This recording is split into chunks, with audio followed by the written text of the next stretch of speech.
Hey guys, this is OddOneGaming. This is going to be another Watcher of Realms video. We are back on the main account today. Actually, it's been a while, right? It's been a while, but I'm really excited about this one because kind of like the same way, like the thumbnail. Why can I not speak? Like the thumbnail says, I finally did it, and honestly, this was one of the hardest things that I have ever done. I did do lots of testing. Maybe I could not find a perfect combination so far, but this time around, I finally managed for the Immortal Codex to get myself a triple S for the Conqueror. That's right, I finally hit the triple S. It was tough. I'm not sure if I'm gonna show you guys. Like, I already made a screenshot, you can see it over here.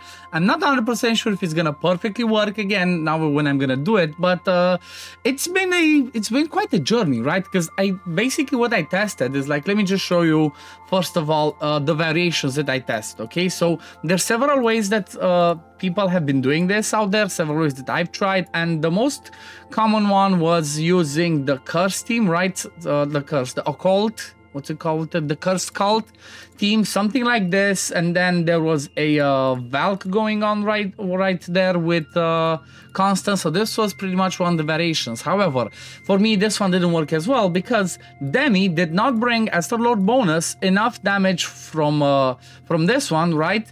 As much as somebody like a Morrigan does, right? Morrigan, what she brings for that, let me see, you can just click it over there. Let's see, Morrigan, there we go. So this is the thing, Morrigan brings 25% AoE damage increase, right? That's a lot more, you know, apart from this 30%, which her and Demi, they both have. This one, it's like, okay, you can stack up to 3 times, goes to 36%, but if you don't kill anything, when it becomes tricky, I feel like maybe Morrigan is better, but I don't know, I might just be wrong. However, this one, I just could not do it, right? I was just getting really close at 140, or like whatever it is, 1 million something, yeah, 1,400,000. I just could not crack the 1.55 million, because that's what you need to get to hit triple S. So with the cursed cult, I just could not do it. After that, I tried, you know, to go ahead and went with my nightmare team, right? I do have Torodor. I went with Arrogance, obviously. Then Abomination is amazing. Volca to bring us some healing. I even went with what's his name, Gluttony, right? And then the last one, I think I tried even Valk. So this one again, I could not pass 1.4 million. I even tried to drop another DPS, bringing Constance. It was just, I don't know, it was just not quite there. You know, I was swapping gear, I was doing all sorts of things, and just could I just couldn't hit it. It was so frustrating because I've been trying last time the Conqueror's here, I've been trying this time, and then again this one didn't work. I don't know like what other variation I could have tried. Obviously, when you look at the leaderboards, unfortunately, this is what I don't like about the leaderboards. I wish they would show more, or at least maybe show some from the Alliance. You only see the top 100, but top 100, all of them have like, you know, Ardeas, Magdas, which I don't have, Uradens, you know, like most of the teams, or Gun, like Gun's just a monster for this one. All of the teams that I looked at, they had at least 3 champions that I do not have, and you know, I have a pretty decent account, right? I did do some summons, I did spend some money in the game, and I just could not crack it, right? And then I said, you know what, I kept seeing Valdoran, okay? Kept seeing Valdoran in there. I recently pulled him. I don't use him honestly anywhere because for my single target arena, I'm actually using a team with what's his name again, the Praedas, right? With Praedas. So I didn't use that. So I said, you know what, let me give it a try with Valdoran, right? So I brought in Valdoran, then I brought in Uraden. Again, Uraden, somebody I don't really use much. He's just the best at when it comes to power for guild versus guild for your fighter. So I went with this. Then I brought in my Cerberus, I brought in Aatrox, actually. And then another thing that I did, after that I went at the end, the usual, Valk, and then Constance. So this is what I initially tried. This did not work, right? Because Constance, unfortunately, she does bring us the inspiration, right? When she does the ultimate, she brings the inspiration, boosts the attack of everybody based on her attack, and that can help. However, the problem with having Constance in the team and healing us is, for a team that is the Chaos Dominion, you want to have them lose HP, right? Because if they lose HP, based on the bonus at the top, they do more damage, right? Say up to 60%, that's massive. That's a massive amount of extra damage. So because I noticed that, I said, you know what, let me drop Constance and just bring a random Arrogance, right? I just threw my Arrogance as another DPS in there, and it worked, right? Let me just click the auto fight, and let's see how it goes, right? Let's see how this one goes. Hopefully it hits again, because sometimes it's RNG. So you're gonna see the positioning. I basically had everybody behind the wall, right? The only ones that were in front of the wall, or this like, you know, little fence over here, the only ones that I put in front were Aatrox, and then there was Cerberus, right? So those are the two ones that I put in front, and it actually worked. It actually worked pretty well. Like, it just, all of a sudden, you know, first try when I put Arrogance in there, first try, boom, I just hit SSS. And it all has to do with everything, like I said, with taking advantage of the faction bonus. Like, look at him, he just kills his whole HP, so he obviously is going to be doing 60% more damage. Same thing with Uraden, he's only at 50% because when Valdoran's placed, he just takes 50% of everybody's HP. So one thing that you want to keep in mind, place Uraden before you place Valdoran, right? Because if you don't do that, you're not going to lose HP because he's behind the fence and you're not going to get attacked. And if you don't lose HP, you're not going to get the damage bonus, right? You're missing out on that damage bonus. And that's what worked pretty well. Around the 2-minute 50 mark, I just placed my Cerberus, and I started saving the ultimates of Valdoran. I always try to keep them to have them fully, you know, fully maxed out with that yellow going on. You see, Cerberus is doing just fine. That's because of the artifact I'm doing. Then when I see that he's starting to get close to dying, I pop his ultimate. And even like that, you see that he dies even though his ultimate ends. And from what I've seen, if I'm not mistaken, you want to have that ultimate active when he dies, because it says that he's going to do 100% more damage. So obviously, having that ultimate be up is going to get that extra damage. But look at this. See, again, this one was really close. I'm like 50,000 away. So it was the RNG of that one. But you kind of notice that after I placed Cerberus, and after he died, I waited both with Valdoran and with Uraden. I waited with both of them to cast their ultimates, because they do, like I said, if they do that extra casting, they do a little bit more damage, right? This one keeps going over.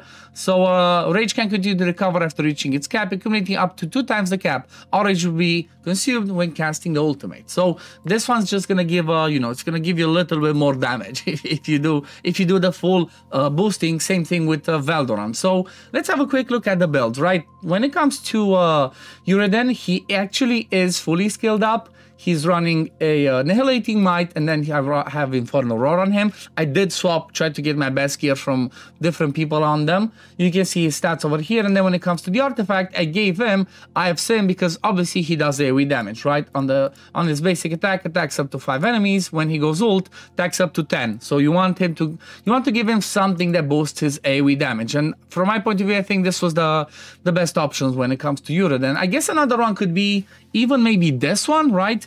Even the Frigid Flame, because it increases damage every 4 seconds whenever he takes no damage. And since he's never going to take damage, that means he can gain 33% extra damage. This one only caps at 20, so maybe that's a good idea, right? Something to keep in mind. Get Frigid Flame, and that should be better for someone like Uraden.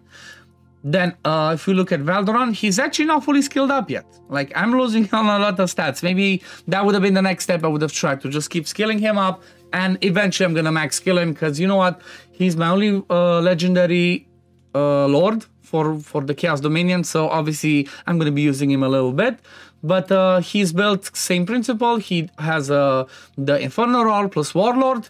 Then when it comes to the artifact, I did give him Wailing Skull. Again, maybe Wailing Skull is not the best. Maybe I should do, like I said, give Eye of Sin to Valdoran, and maybe give Uraden the Frigid Flame. That maybe would have given me more damage. And you know what? At the end of it, I guess I'm going to try. I'm going to swap those artifacts. I'm going to give Valk the Realm Tear, or Tear, however you read it. Let me know in the comments down below. This is something that I'm curious. So, Tear and Tear is written the same. I read it as Realm Tear, right? Because you tear the realms. I heard some other people saying Realm Tear. Which one do you think it is? I'm really curious, because we have like Tear of Twilight, which again could be Tear of Twilight. But that was, you know, just a sidebar, that one of my curiosities. So that's the Valdoran build. Now, when we're talking about Cerberus, I have him in a curse build, because obviously he does AoE damage. And then Annihilating Might on the right side, you can see his stats. Maybe I would have tried to get more crit damage, but I think this is pretty decent. Attack, again, could have gone higher. When it comes to the artifact, I gave him the Lunacy Visor, so he can keep himself a little bit alive before dying, so that he can do the ultimate before he dies. And obviously this one is going to keep healing him every time he does damage, since you cannot heal him any other way, because that's, you know, that's the way that most of the Chaos Dominions are. Lunacy Visor is a really good one for him. Then when it comes to Aatrox, I have a worse, it's actually pretty bad. I have a worse curse set, and then I do have Calamity. You can see his stats over here. Really low crit damage, really low attack. He could have been improved. And then when it comes to the artifact, I have Sin, because again, he does AoE damage. Then when it comes to Valk, Valk has, again, we're going with Infernal Roar. You can go Soulbound Arcana, right? If you're struggling to get so many Infernal Roars on all of your people, you can give Valk Soulbound Arcana and just keep casting her ultimate whenever is ready, because she's going to obviously stack up and get up to that 50% damage boost. And honestly, if she does manage to get all 5 ultimates, that's going to be better than having Infernal Roar, right? Because Infernal Roar gives you 40% more damage, whereas the Soulbound Arcana gives you 50% once you cast it the 5th time. She's fully skilled up, and then Artifact, like I said, she has Frigid Flame. If you don't have enough to get another Frigid Flame, even Realm Tear could work, because again, she's gonna have people in front, so she's gonna do what, 16, 24, up to 32% more damage to the ones in front. And then the last one, Arrogance, he's in his basic build that I use him for my Titanic Ruins. I mean basic, he's in a strong build, right? He's running Soulbound Arcana and then Annihilating Might. You can see his stats, decent attack speed, good crit rate, good crit damage, good attack. He's not fully skilled up because I'm not sure if I should give another 3 books. Maybe eventually I'm gonna use the last 3 over here to fully max him, because I use him quite a little bit. And then I have Realm Tear on him. But yeah, that's finally me being able to get the triple S on the Conqueror. And now, like I mentioned, let's just quickly do this with swapping the artifact. So let's get the Eye of Sin on Valdoran. Now let's get the, what's it called, the Frigid Flame on Uraden, right? And then I guess I'm gonna have to give Valk something else. Maybe I give her her normal artifact, because I don't think I have another one leveled up that could help. You know what, let me just give her a Wailing Skull. Just Wailing Skull for now, and it is what it is. And let's just run it, right? Let's just run it one more time and see if this one is enough. There's still somebody else's artifact? No, okay. Let's run it one more time and let's see how this one goes. So yeah, this team is pretty fun. Again, I'm not showing this team to say like, oh, free-to-play friendly, relatable. It's endgame content. It's really tough content, and I've been playing for almost a year. I'm a spender, you know, I did get some CC perks.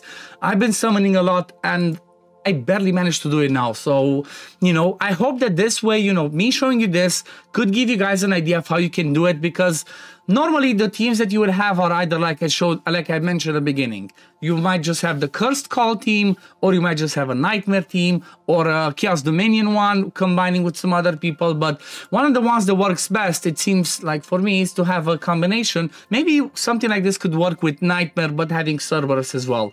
Cerberus is just really powerful, because if you place him over here in the middle, he does massive damage. When he dies, again, he does massive damage as well. He slows them down. So he's definitely, if you have him, 100% use him. Cerberus is one of the MVPs. And at the same time, Aatrox, he's really good because Aatrox, again, you saw he does a ton of damage.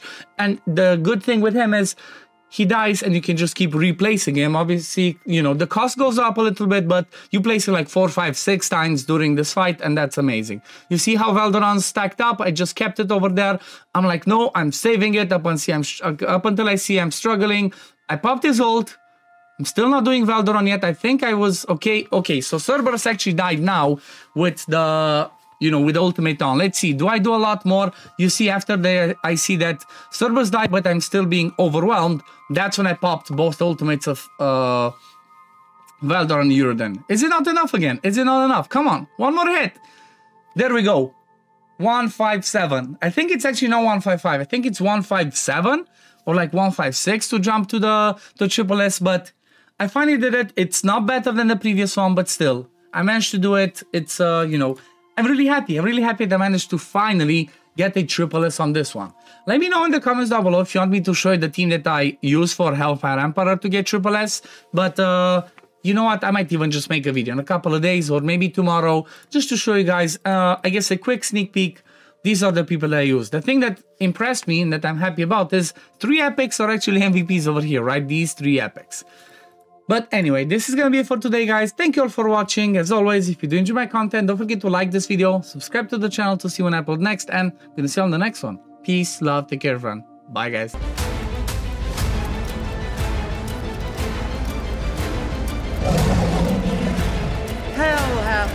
fury like a mother